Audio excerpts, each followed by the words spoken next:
অভিধানে মহানায়ক শব্দটি জাতি এই মানুষটির নামের সঙ্গে চিরকালের জন্য যুক্ত করে দিয়েছে। নায়ক থেকে মহানায়ক, এক মহাসংগ্রামের ইতিহাস। আজ সুরঙ্গনা কলাকেন্দ্রের শ্রদ্ধাঞ্জলি অনুষ্ঠানে আরেকজন মানুষের কবিতা দিয়ে তাকে শ্রদ্ধা নিবেদন করব। বন্ধুগণ, আপনারা যে সওগাত আছে হাতে তুলে দিলেন, আমি তা মাথায় করে নিলাম।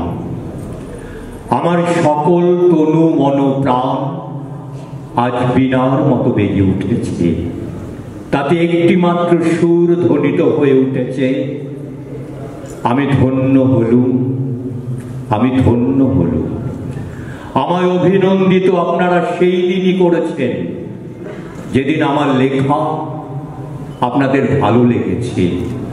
বিংশ শতাব্দীর অসম্ভবের সম্ভাবনার যুগে আমি জন্মগ্রহণ করেছি। এই অভিযান সেনা দলের তুচ্ছ বালকের একজন আমি। এই হোক আমার সবচেয়ে বড় পরিচয়।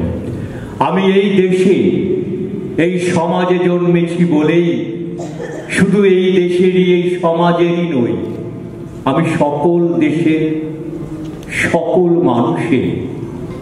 কবি চায় না দান, কবি চায় অঞ্জলি, কবি চায় প্রীতি। কবিতার দেবতা সুন্দরের প্রকাশ। সুন্দরকে স্বীকার করতে হয়, যা সুন্দর তাই দিয়ে। সুন্দরের ধ্যান, তার স্তবগানই আমার ধর্ম। তবু বলছি, আমি শুধু সুন্দরের হাতে বীণা, তার পায়ে পদ্ম ফুলি দেখিনি, তার চোখে চোখ ভরা জলও দেখেছি। শ্মশানের পথে, গোরস্থানের পথে তাকে ক্ষুধাতীর্ণ মূর্তিতে চটিতে দেখেছি।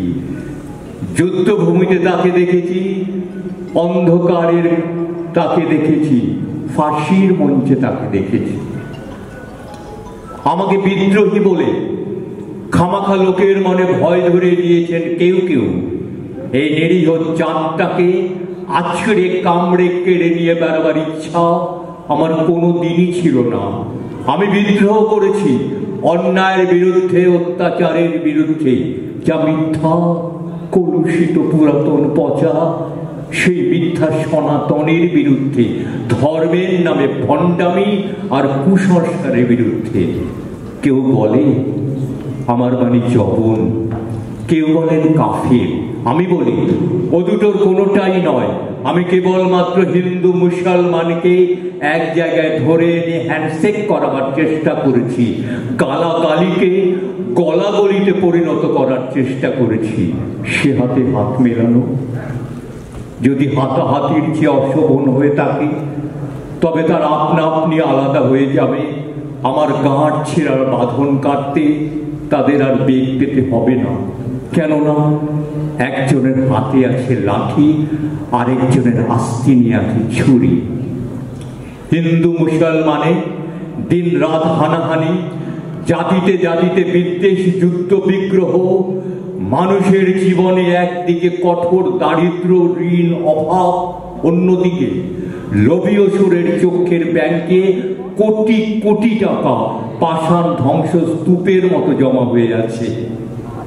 এই অসাম্য ভেদ জ্ঞান দূর করতেই আমি এসেছিলাম।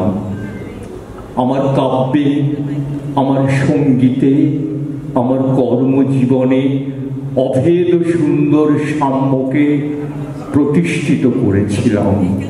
আমি যশ চাই না, খ্যাতি চাই না, প্রতিষ্ঠা চাই না, নেতৃত্ব চাই না। জীবন আমার যত দুঃখময় হোক, আনন্দের গান, বেদনার গান গেয়ে যাব আমি। দিয়ে যাব নিজেকে নিঃশেষ করে, সকলের মাঝে বিলিয়ে, সকলের বাঁচার মাঝে থাকবো আমি বেঁচে। এই আমার ব্রত, এই আমার সাধনা, এই আমার তপস্যা। রবীন্দ্রনাথ আবার প্রায় বলতেন, দেখ গুরুমাত, তোর জীবনে সেলির মতো, কিডসের মতো খুব বড় একটা ট্র্যাজেডি আছে, তুই প্রস্তুত হ জীবনে সে ট্র্যাজেডি দেখবার জন্যে।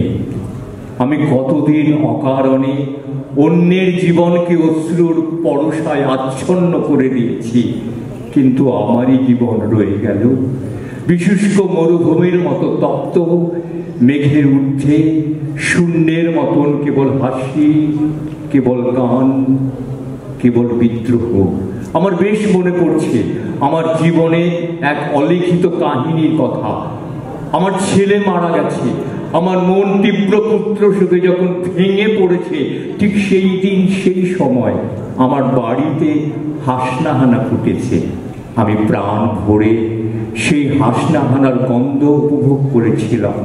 আমার কাব্যে, আমার সঙ্গীতে, আমার কর্মজীবনে আবার নতুন করে জন্ম নিয়েছিলাম।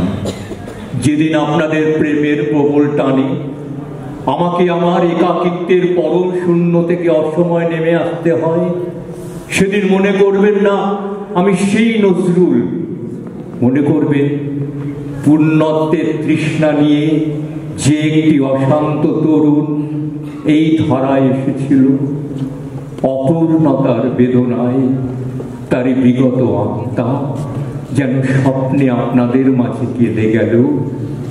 যদি আর বাঁশি না বাজে, আমি কবি বলে বলছি নে, আমি নেতা বলে বলছি নে, আমি আপনাদের ভালোবাসা পেয়েছিলাম সেই অধিকারে বলছি, আমায় আপনারা ক্ষমা করবেন, ভুলে যাবেন।